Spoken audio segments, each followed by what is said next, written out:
have this dude that I met when I was living by myself, and I don't like a couple things of him. He got bad breath.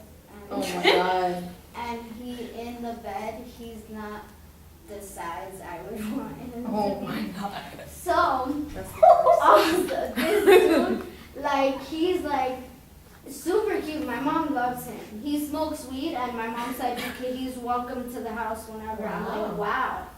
So, That's an incongruence in her mom right yeah, there. obviously not That's to the smoke not so weed, Jesus. but and she loves his smile. Yes, his smile is cute. He's adorable. He's good with me, with my son. When we stopped talking because I told him that he wants to have kids. He's like, can we just have a kid? And Let me just order one. yeah, Just have one. I just want a kid, and I want to be with you, and I think that we should have a kid. And I'm like, he's 36, right? I'm 30. I just turned 30. And so one day, him telling me all that, I just froze him. Like, I stopped the conversation, and I'm like, listen, I don't want any more kids. And I think that you should find someone who does want to have a baby or whatever and form that family. And we could still talk, we could be friends. Like, it's not like I'm closing him up all the way, just the idea of it. And then also he had the nerve to call me and ask me if he could use my son on his income tax return so that he'll give me $2,000 for it. And he'll give me more money because I'm allowing him to. It's just a lot of things here with the dude. And so, you know. That's a red flag. Yeah, no, Big he one. stopped me. He's just on the constant of like, I just want to do you so I can have a kid with you. Da, da, da. I'm like, wonderful. Well, you know that there's a story there, especially if there's a financial motivation Tax fraud. that he wants a child maybe as a tax write-off. Very Christian So- value. But you're very clear on the And he fact wants that to you get don't married want. in a church too. I'm like, that's fantastic. You should marry my mom. But your mom's married to Jesus. Yeah. She's But taken. the point is that you're sticking by your value, that you don't want another child And I don't want to get married. and you don't want to get married. So that isn't an incongruence. So when you say they have different values, that you shouldn't be together? No, I'm just saying that your thread mate, there's a thread of why you're together. Find that thread. It is not an accidental thread. If you're having problems with that thread, two famous people are together because they're famous. It's not accident. They don't have a problem with it. There's no problem with their fame. Two people are together because financially they're motivated, but they're constantly having fights about money. There's a problem with that. They're not accepting their thread. Those people have an issue with finances. They have a value that's conflicting. If I'm with somebody because of money, that's my thread with the person, right? He pays my bills, I pay his bills, whatever it is. And there's no conflict there with that. There's no conflict. We're both on the same page. But if you're constantly creating a conflict, there's not enough money, or why are you spending, and give me money, and whatever. And you know that you're together because you're both financially interested. And that keeps being a problem. There is a value that is problematic. So it's like there's And an you underlying, find that in your client. there's an underlying issue. Yes, and it stems from childhood. What were the parents' values? Where did the parents teach you that you were of worth? your parents, spoken or unspoken, told you, if you do this, you will get my love. Bring straight A's, be a virgin, never do drugs, not have a life, Yes. make my life easy, be Cinderella and do the chores. Yes. And when you stop doing that, that's when you give yourself látigo. But our job is to find that incongruence with the client and make them realize that they really don't have an issue. They don't believe what their parents told them. You don't have an issue with your promiscuity. I'm speaking as a teacher right now, not as a therapist. So finding that in you to be authentic enough to own it and to quote unquote lose the love, the crappy conditional love that your parents gave you, that your partner, parent and partner, is giving you, it's better for you to just be your authentic self and own it. And that person probably doesn't care as much as you think. Yeah, some people like people with more experience, some people don't like to be the teacher, some people like to play innocent. So Right. you have to, That's actually the reason why I even, did it in the first place, because I always thought, oh my God, by the age of 19, I'm gonna be married and have my first kid at 20, just like my mom. So I would always repeat that in my head, and I was thinking, why on earth would I wait until marriage to find out what I like, to find out how to please my husband? So if I don't know how to please my husband, he's gonna go find someone that knows how to please him, and then he's gonna cheat on me, and that's like my number one. I have a lot of fears, but that's like my number one fear of being cheated on. And I was thinking, okay, if I don't know how to please my man, then he's gonna find someone that So can. there's a and then please value me. there, and they're conflicting values. On one hand, be a virgin and be a good girl.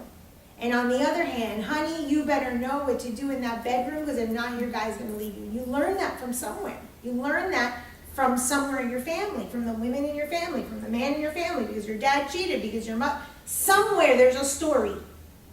You find that story within that client. And it goes down to your values, of how you value yourself. You already think you're damaged. You don't value yourself because you're not a virgin. But you also don't feel like you're worthy to keep a man if you're not experienced.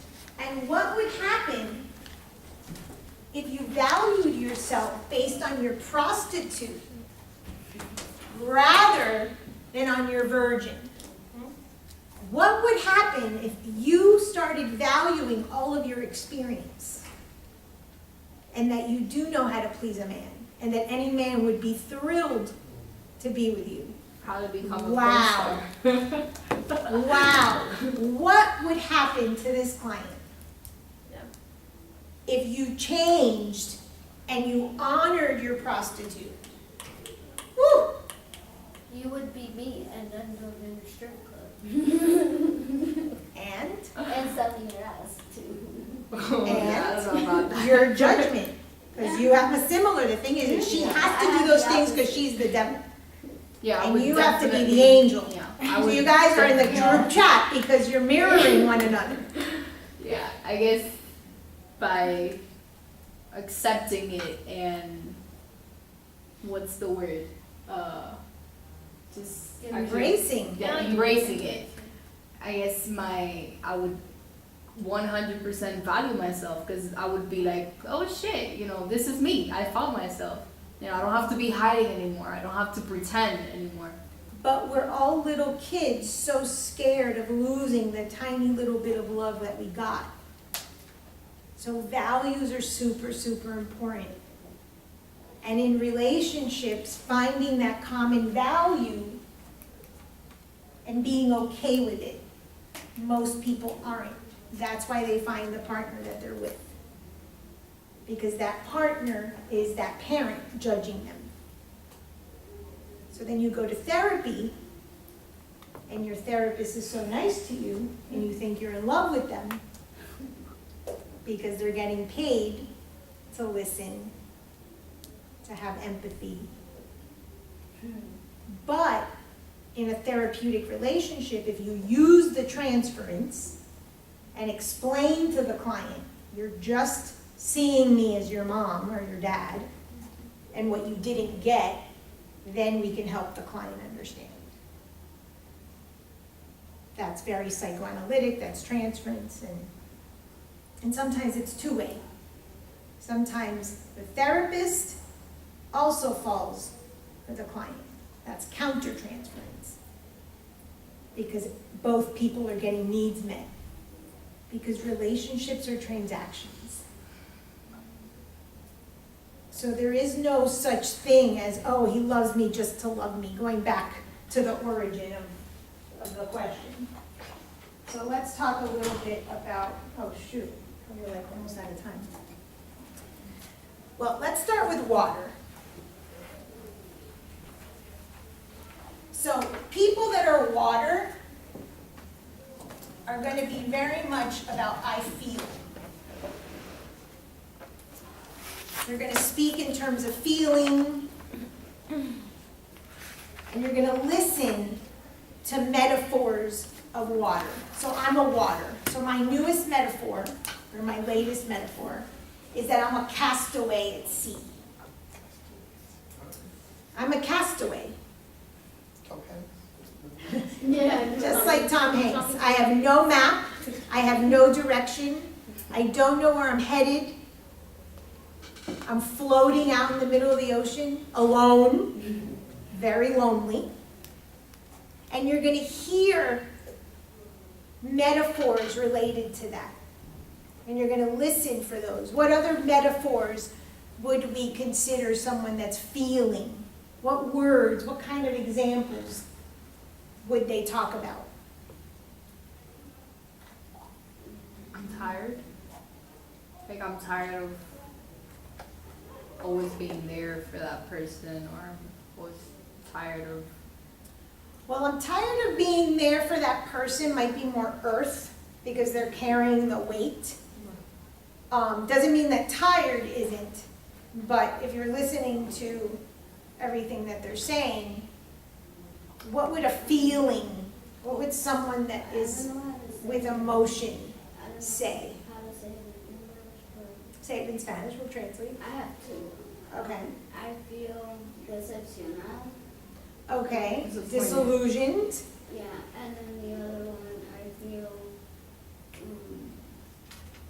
Disappointed. Decepcional, yeah. Okay. Decepcional. So disillusioned. What's a disillusionment? What did the person do? The first thing is you got an illusion to begin with, so you had this Yeah. idea of what it would be, and it wasn't. And was it concrete? No. Nothing with water is concrete. It's un mojón that we make up in our head. We want people to read our minds. There isn't any concrete. It's an illusion. That's exactly right. That's very Neptunian. That's a very Neptune archetype. So people that are very innocent, people that are like unicorny, people that are fairy tale, people that don't touch the ground, that aren't planted in reality, are very water. And you're going to hear not concrete things. You're going to hear, hello. Oh, What? you're supposed to go to this class to, No, that's Mondays. yeah, but we weren't, Monday we were busy. Oh, I just need one of these. Okay. Okay. So you're going to hear things that aren't concrete, that are abstract. So listen for abstract commentary.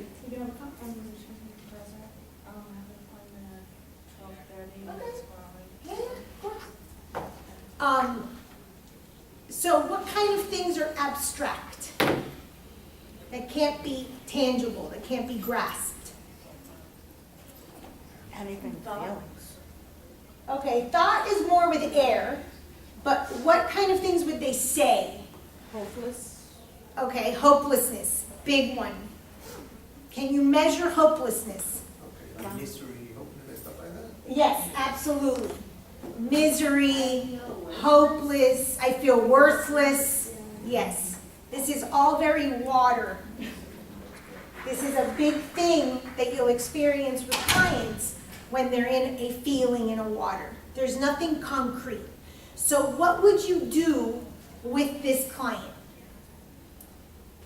What would be a great strategy? Let them talk and find out why they're feeling. Try to pinpoint where in the story they began to feel hopeless Okay, to build off of okay. You definitely want to let them talk. You definitely want them to Find be what gives heard them hope. and give their feeling. Okay, what's the definition of hopelessness?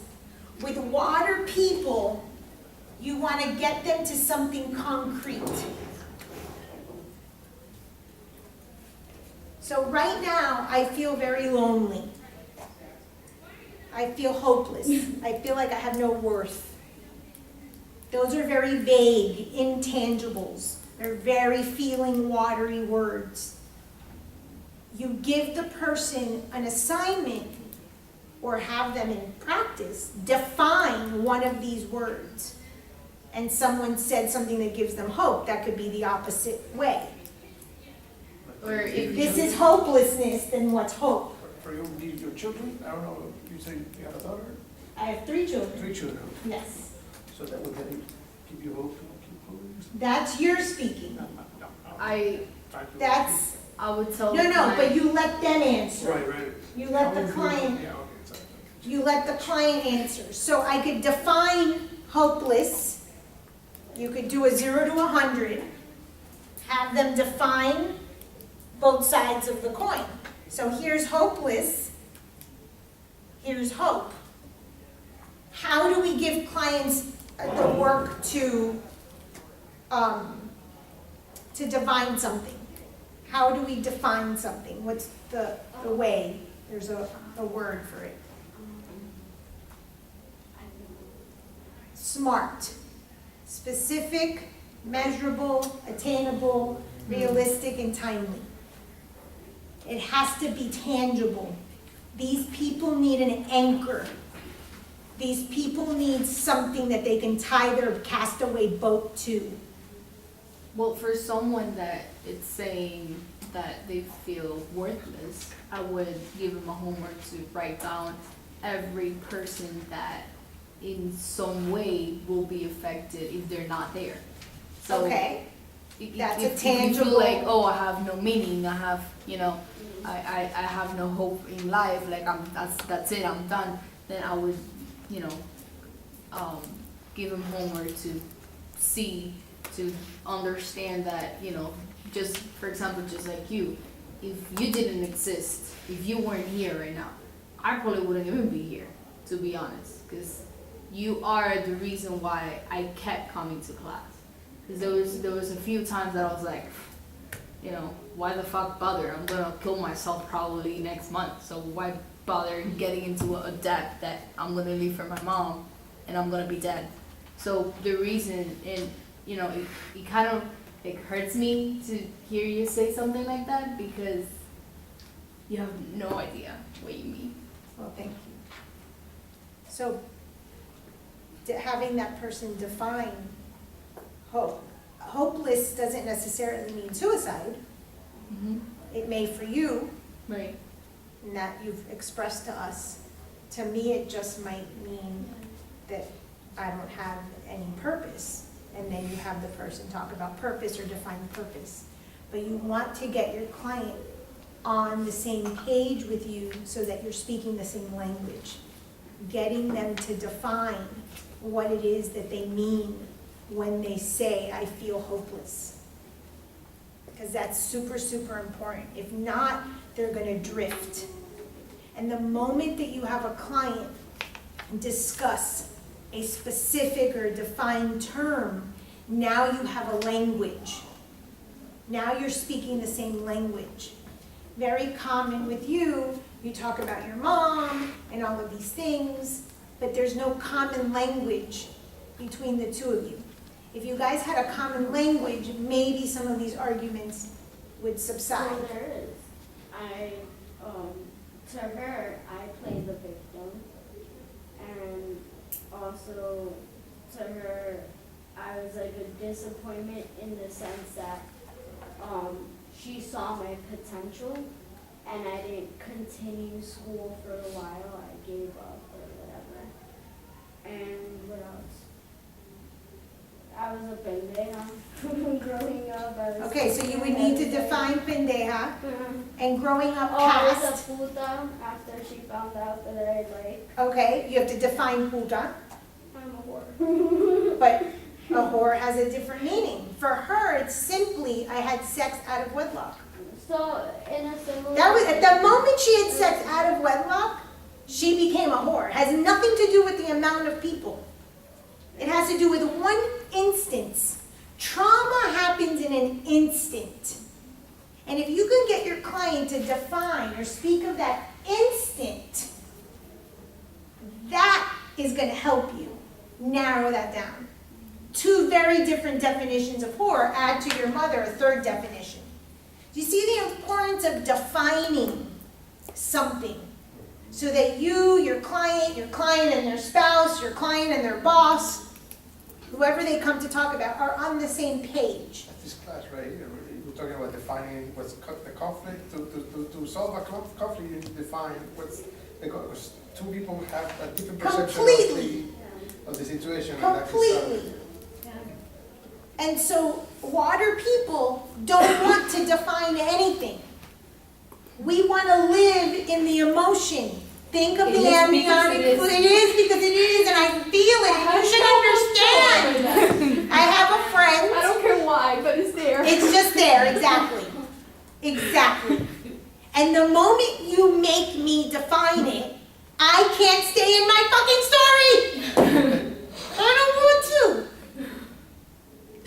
Don't make me use my grave. It's like No, that don't. resistance. that Of course. So the minute you give them concrete, they can't stay in the story. Or they stay in the story, but with what? Awareness. Awareness. Is it true that I am a monster?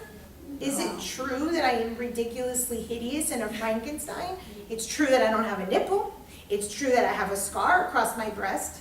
Those things are true. It's true that I have short hair. But is it true that I am hideous Frankenstein monster? I need to define that.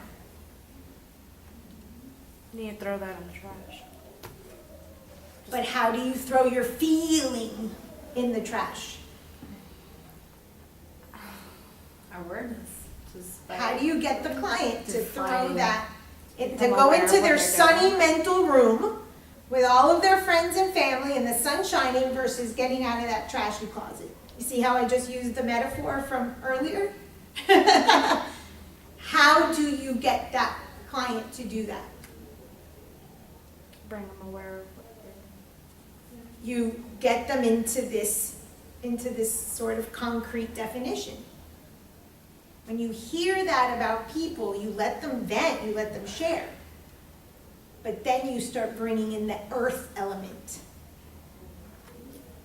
So earth people are very good for water people. They might clash though. Wait, huh? You imagine if you have two people sharing an office and one's an earth and one's a water? Oh my God. That boss is gonna be Wait, I'm not. driven crazy. But you would be good for me in making me have some concrete sort of, you know. So one of my best friends is a double earth. She's a double Capricorn. She makes me feel safe. Because if I'm a castaway at sea and I have no purpose and I have no value, and she can make me just give me an anchor, she helps me tie me to something, something concrete, I feel safe. That other element that you bring into the client's life will give them some safety. So if I can define something in my life and do it different, make a small change. Oh wait, maybe I'm not a castaway at sea. Water people are drowning in their emotion. Drowning. I'm telling you that my metaphor right now for my life is a castaway at sea. You can't get any more water. And I am Neptune. And I'm terrified of drowning. Terrified. And if You're someone equal. says I'm terrified of drowning, Yeah. they're probably very water. And you're drowning in your emotion. Well, for someone like like yourself, that you mentioned how you have the scars and you feel like Frankenstein, wouldn't it help to hear your therapist ask you, well, if you didn't have those scars and this horrible experience, what would you have instead? So in this case, you have the scar. So what if you didn't have the scar? Then you wouldn't have something else, which is, your health and most importantly, life. And for me, whenever you mention a client or something, I try to put myself in their shoes, and I would try to understand how they're feeling, so to kind of come up with, what would bring them out of this well. Right, and that's how I want you to think. What is the reason for the question? So let me just see if I'm understanding correctly. If I didn't have the scar, what would I have? I would have cancer. Right.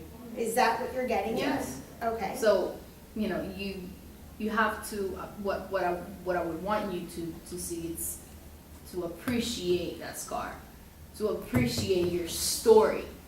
That bullshit, scary, the mierda story, I would want you to appreciate it, because not everyone can say it. And I'm speaking from experience. There's a lot of people that didn't make it. And the fact that you have twice, that's like the best story ever. The best one. So you should be brave. You should be coming here with like V-neck, like, here bitch, I beat you twice. Yeah. It's all about that. And I try to put myself in your shoes, and I guess I would also feel like I do have scars of myself. And it's like, I do feel that, oh my God, is he gonna say something about it? Is he gonna, because even though after 3 years with the same person, and I still think, oh my God, does he look at it? Oh my God, what is this, does he avoid looking at it because it's too much for him? Isn't that also insecure though? Right, Like, but But we all are. right, We all are. even if it's, I know someone that had surgery to remove a birthmark, and now she's embarrassed of the scar that left for removing the birthmark. So I'm like, everyone has, even if you think that you're perfect, there's always going to be like one nail that you don't like, or like one eyebrow that you don't Yeah, like. I mean, the So- people that most criticize themselves are oftentimes the most beautiful people. Yeah, Because it's such a state of perfection that they're trying to achieve, because worth has been given to them based on their beauty. Mhm. So there is an element of that. My story, because of the cancer, is that my husband left or first started questioning the marriage because of the cancer. So there's deeper than the scar. There's a scar. There's right. an emotional Because he scar was there. too weak. So Yeah, that's true. it's not only the physical that makes me unattractive to somebody else, but it made me damaged goods for the person that I was with. So the meaning of the cancer has a lot to do with it. Now, you have a story where your aunt died, and you have to be careful that you're not bringing that into the session. Or you can be that kind of therapist. Well, fuck you, my aunt died, and you beat it twice. There are therapists like that, Mine. you know? But there's a connection because you have a story.